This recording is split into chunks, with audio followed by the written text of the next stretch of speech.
Hello, everyone, and welcome to the Wolfpack Wellness Research web series. I am your host, Dr. Susie Goodell. This series is a collaboration between Wellness Advisory Committee, the NC State Libraries, and NC State Wellness and Recreation. We aim to discuss the wellness research happening across NC State's campus. For those of you joining us live via Zoom, you can submit your questions to our speaker in the chat function, and we'll have a Q&A time at the end of the show.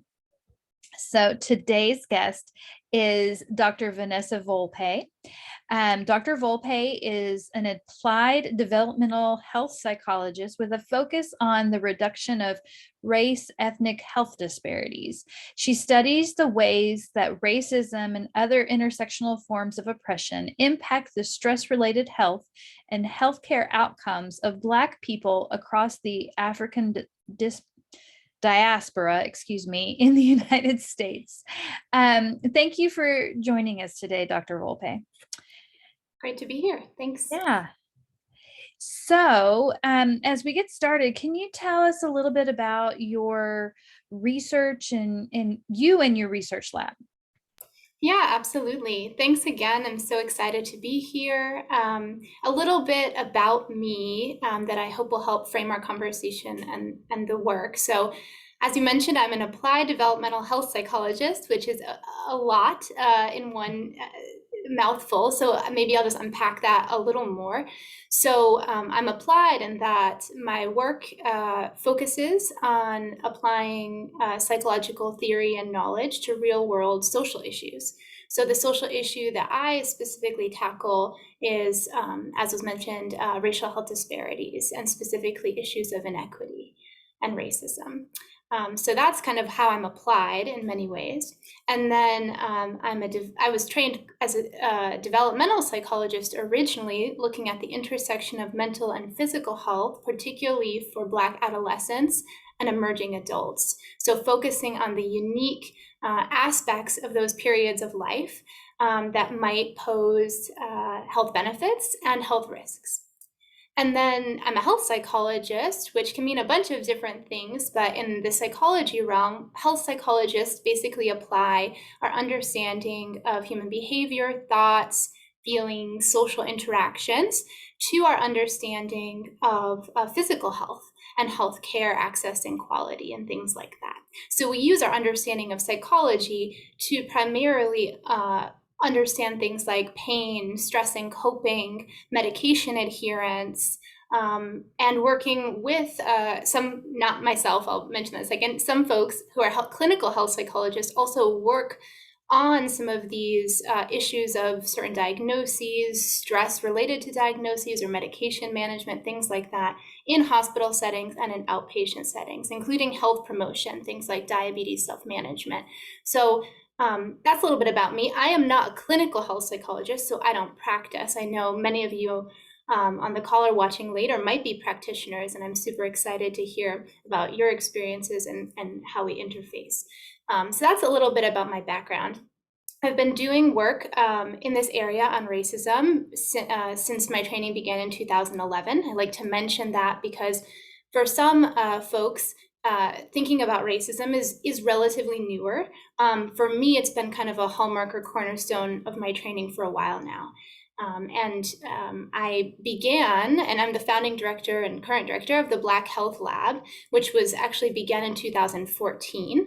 And that's the kind of main conduit through which I conduct my research and train the next generation of scholars. So my research focuses on racism as one stressor, and racism means a bunch of different things. We can talk way more about that if we want, but essentially I'm defining racism and the way my lab defines racism and our research as a structural system, so beyond just the individual people, but as structures and systems, which includes things like individual actions, but also include things like the healthcare system, the judicial system, the education system, and what we call social determinants of health. And cultural racism, things like how racial groups are portrayed or perceived in our media. And we've done some work, for example, on how Black folks' mental and physical health is perceived, and how that might be impactful for public health campaigns, for example. So I examine racism, and specifically, a lot of my work focuses on cardiovascular risk in emerging adulthood and young adulthood. So things like obesity-related risk, adiposity and visceral fat, waist circumference, things like that, blood pressure, and stress physiology, heart rate, EKG type of stuff as well. And then I also do work on healthcare access and quality and how racism impacts that. So I really see my work as uniting psychology, which has been a predominantly individual person-focused discipline, with other disciplines to kind of combine our understandings of what individuals kind of think, feel, believe, how they behave, how they interact with one another, and bringing perspectives from sociology, public health, media and technology to really understand a fuller picture of all the influences impacting Black communities' health in the United States. And I use the term Black to be inclusive of individuals across the African diaspora. So some folks might choose to identify as African American or Black. Other folks might be Caribbean or Afro-Latinx or biracial, multiracial. And so I use the term Black, and my lab uses that term to be inclusive of individuals with all of those different ethnic identifications in that umbrella in the United States. Thank you for sharing that. That's a really good introduction. And, you know, we said that we talk about your research in the Black Health Lab, and I'd love to hear first how you were, like, what spurred on your decision to create the Black Health Lab, and, you know, maybe pick one study or one concept that y'all study and share a little bit about that. Yeah, absolutely. So a few things kind of spurred me to, focus on this area and to begin, the Black Health Lab. So if I had an hour, I could talk way more about this. So I'm open to questions later, but I'll try to keep it brief. I know we don't have too much time. So one of the biggest things that I'll say is that I went to graduate school because I was really interested in identity and how social interactions shape our wellness, broadly construed. And there's a lot of backstory from my positionality, why I was interested in that, that I'm happy to answer further if there's time. But essentially, that spurred me to actually seek out mentorship in graduate school from Black scholars, Black women scholars, who really poured into me and into the work, and in collective community with them and under their mentorship and leadership. And I continue those collaborations today, really focusing on anti-Black racism specifically. And at the time that I began my work, people were still saying, this is a threat to health. This is a social stressor that has huge consequences. And I began my work thinking just about mental health as a traditional psychologist. And what I found was, in my dissertation studies, many of which have been kind of published in different outlets, what I kept finding was that when I talked with Black emerging adults in a college setting about experiences with racism, and what myself and my team did, there was sometimes a double-edged sword, where some of the ways that they would cope with racism to protect themselves from this stressor would help short-term and help mental health, and keep them afloat in this very hostile and traumatizing and stressful context. At the same time, some of those coping behaviors would also damage long-term physical health. So in my work, for example, my more recent work, we're looking at things like emotional eating. Emotional eating is a great example. And when I say emotional eating, I don't mean in a pathologizing way. I don't mean an eating disorder. I mean eating in response to emotional states, which we all do, it's not just Black people. So, but we know that it's sometimes also called stress-related eating. Stress-related eating really gets our body feeling good physiologically. So a stressor happens, we might want to eat more high caloric, high saturated fats, high sugary foods, sweetened foods. And then that actually, in the physiological pathways of our body, makes us, feel better emotionally. And so that helps our mental health to a certain extent, but long-term continued engagement might also simultaneously threaten physical health, things like obesity-related cardiovascular risk. And so I was seeing that the rates of Black morbidity and mortality, particularly related to stress-related, cardiovascular outcomes, in the United States, there's a huge disparity. Black folks are much, much more likely to suffer from greater morbidity and mortality from these stress-related cardiovascular outcomes. And so I was trying to say, well, what can I say with my research about what people can do to cope? And I found, well, it's really way more complicated than that. And that has motivated my work looking at this intersection. So if we're trying to equip people with armor to face stressors, and of course, I look particularly at racism-related stressors, what can we say? What can I say at the end of the day that's not just effective for the mental health or physical health? Like what can we get at that's about wellness holistically? And so, what have you found related to what can you say about wellness holistically to help people, shore up their armor? Yeah, so it's interesting. I've investigated so many things that I think would hopefully be what we call in our area, protective factors, things that build people's armors. Because I think it's also important that we don't, when talking about Black communities and health, we don't also just have a deficit-based narrative. We don't often always just say, oh, yes, these awful things happen. And, but it's helpless. People are helpless and they're hopeless, and we need to also nurture the other side that, Black folks in the context of racism related stress are really doing adaptive things. And I say adaptive because they might be healthy, unhealthy, healthy in the short term, unhealthy in long term, etc. So so I've investigated a lot of things that I hoped would be helpful. And the thing I've always come back to is it depends on the context.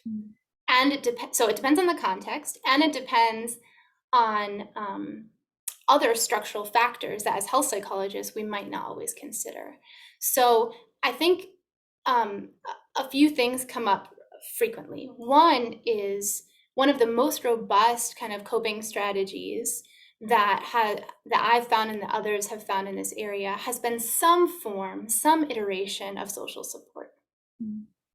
That I think that can look very different depending on the context, once again, right? And I mean, is it a college setting? Is it an online setting? Is it an interpersonal setting, what social support looks like? Is it a sense of belonging with one's community?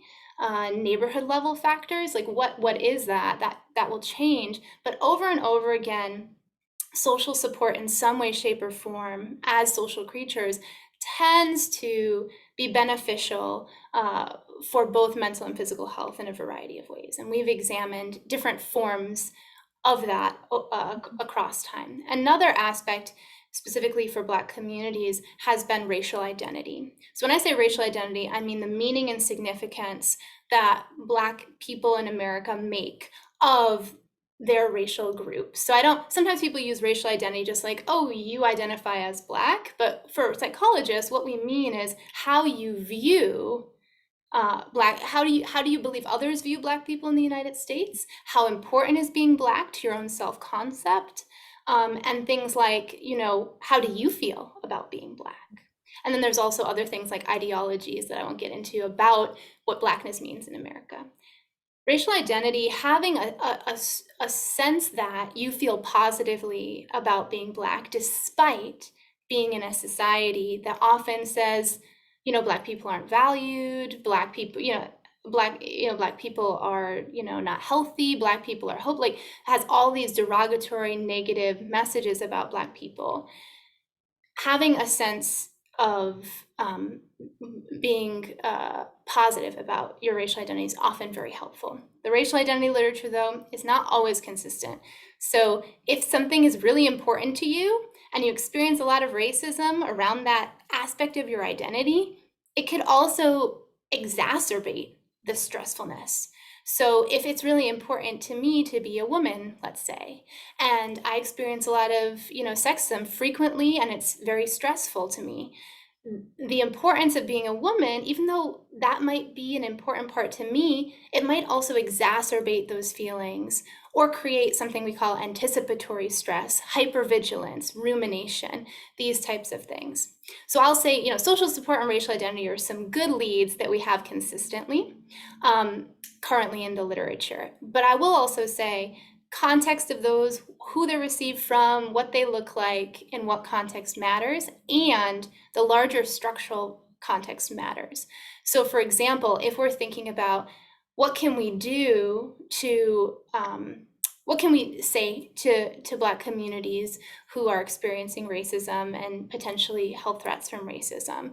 There's stuff we can say at an individual level, and health psychologists often say that, thinking about stress and coping.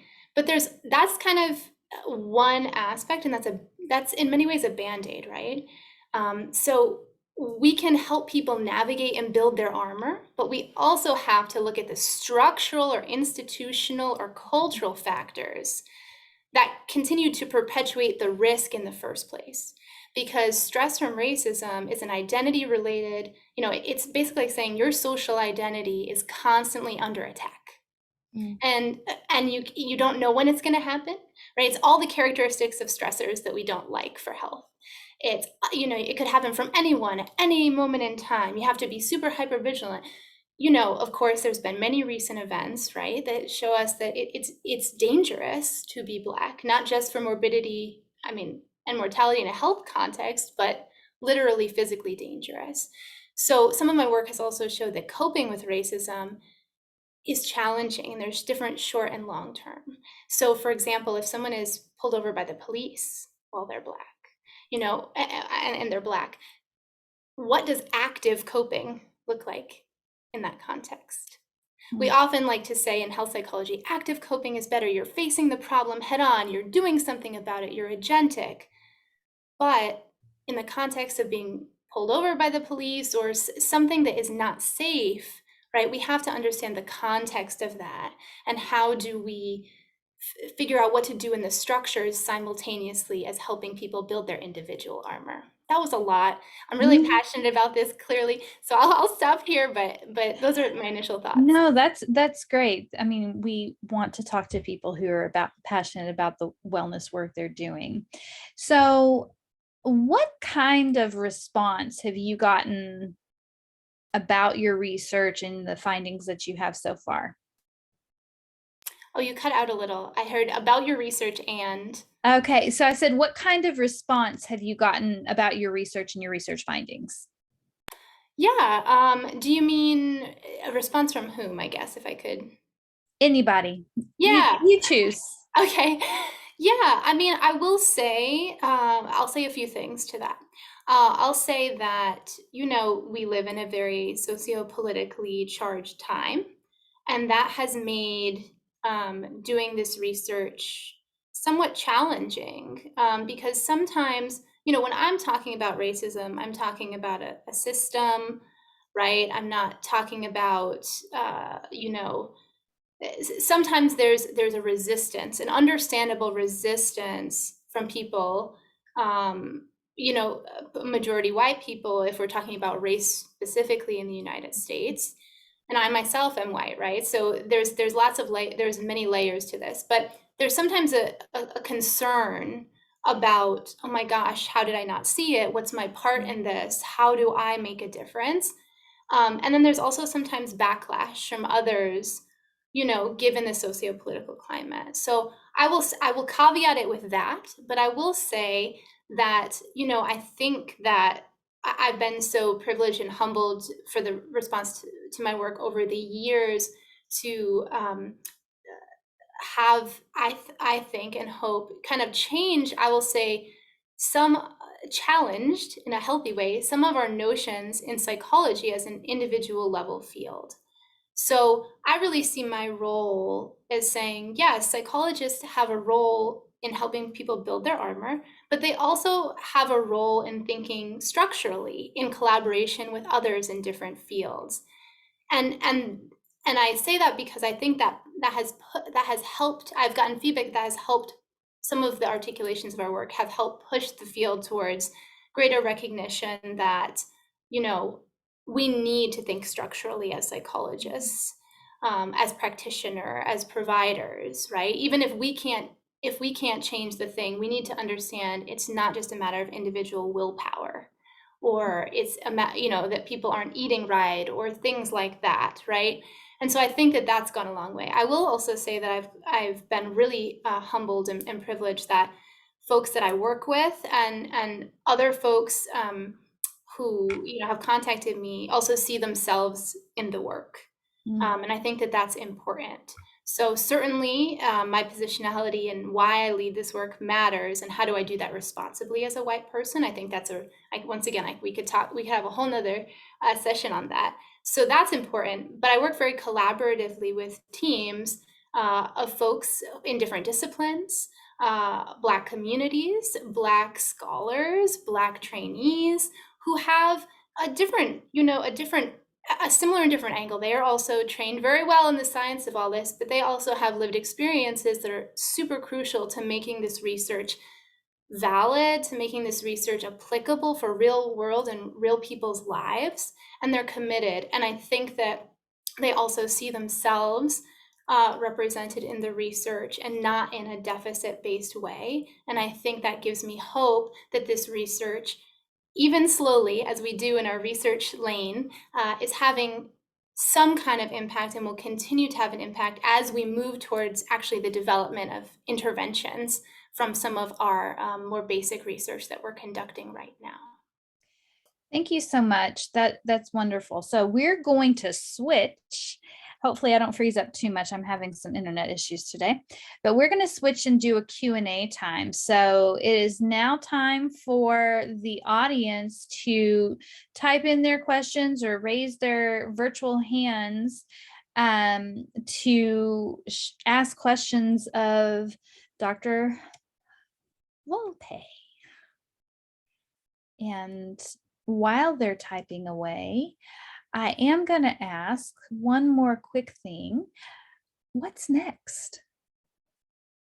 Yeah, so many exciting things. So we are in the process of running 2 studies that are in active data collection right now that I won't say too much about, so in case there's anyone who wants to participate or is listening or watches this later on. And there are a few things that in general that I can say that we're working on. One is specifically a strengths-based and intersectionality focus. So looking at the racialized gendered experiences of Black women, focus stress-related intervention for some health behaviors. So how do we incorporate strengths-based and also culturally appropriate perspectives into specifically interventions that currently exist for obesity-related risk, which often don't work very well for Black women particularly, or work to the same extent. And partly we think that's because it doesn't attend to their unique experiences. So that's something that we're excited about. We have a bunch of things in the works to get there, including qualitative research, right? Actually asking people, what do you want to see out of these types of interventions? What's important to you? What's currently going on? And then we also have another line of research that's really focused on online racism. So understanding how vicarious exposure to images or messages, whether that be of racial violence, anti-Black, police brutality, or whether it be, just slurs or other kind of cyber racism online, how that impacts people's bodily, health and well-being. So their stress responses, their long-term health in that way. So those are kind of the 2 things. We built a model to kind of understand how that might impact health disparities. And we're going to continue testing that model. And once again, the goal is that all of this initial work will result in creating something actionable that communities can use. And we create these with the input of Black community stakeholders always, which is very important. Oh, I think you're muted. I am. So Tiffany asked, what is the goal of your research? And I think you kind of shared a little bit about that. But if you would maybe want to expand any more about the either the short term or the long term goal of your lab. Yeah, so I'd say, the goal of my lab and this research is kind of is there's many twofold, I'll say. One is importantly, and this might relate to the next question in some way too, is to train the next generation of scholars who are going to push our field forward. So it's very important to me to pay my training forward and the amount that Black scholars and communities have invested in me. And I continue that in my training and mentorship of the next generation of scholars and researchers to continue doing this work with the ultimate goal, this second part, with the ultimate goal of eradicating racial health disparities. I mean, I think that it's a lofty goal. It's not one person's work or one lab's work.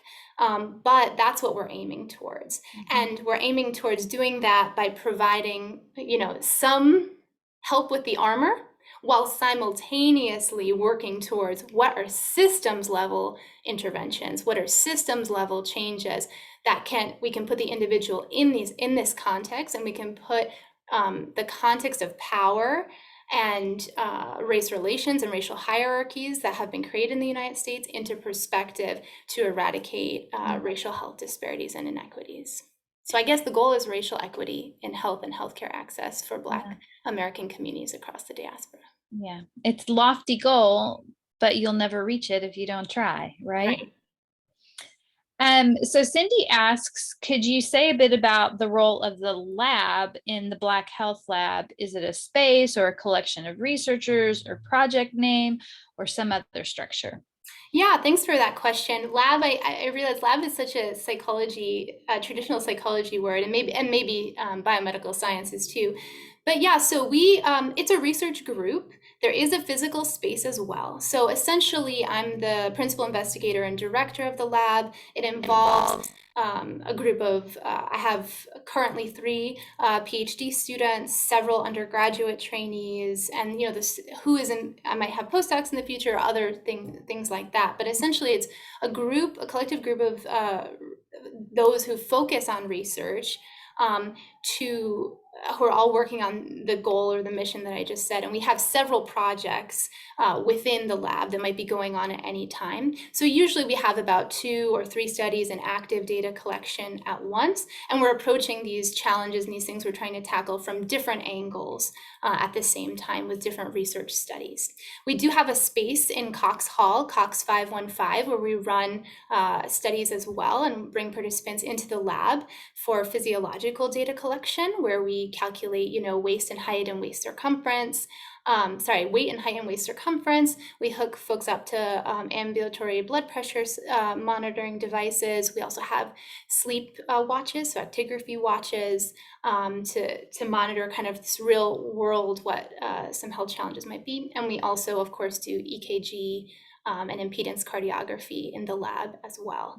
Currently, that's all the fancy equipment we have, but we have a physical space as well. And then my office, of course, is in Poe, and my graduate students also have a research office in Poe as well. Thank you. So it's a mix of everything. Yes. The next question is from Lisa, and she wants to know, what are some of the ways that you are currently sharing findings and intervention recommendations?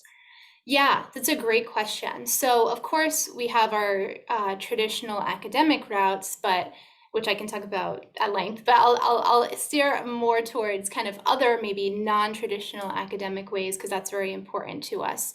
That our work is outward facing as well. So we do have a pretty active Twitter account at Black Health Lab, which has been going strong since 2014 or 2015, whenever we started it, where we engage kind of online and disseminate findings from our research. We could get better at doing that. We're planning maybe some more infographics and some more other ways to make it accessible.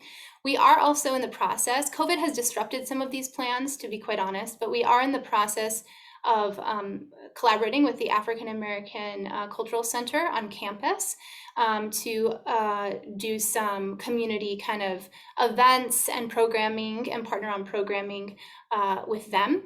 And we also have in the past been kind of a member of Wake University Community Partnerships, attended, kind of those as well. Like I said, COVID has for this past few years has put a little bit of a damper on our plans. We had planned for community advisory boards and gotten some funding for that right before COVID hit. And we kind of had to scale back because we don't want to further burden our community partners. So those are some of the ways, but we're always open to suggestions. And some of it is just a matter of capacity at this point in terms of how widely we're able to share. Thank you. That's a lot of things you're out there doing. So I have one more question, time for one more question before we wrap up, and then maybe you can stay on later if Yeah, other of people course. have questions.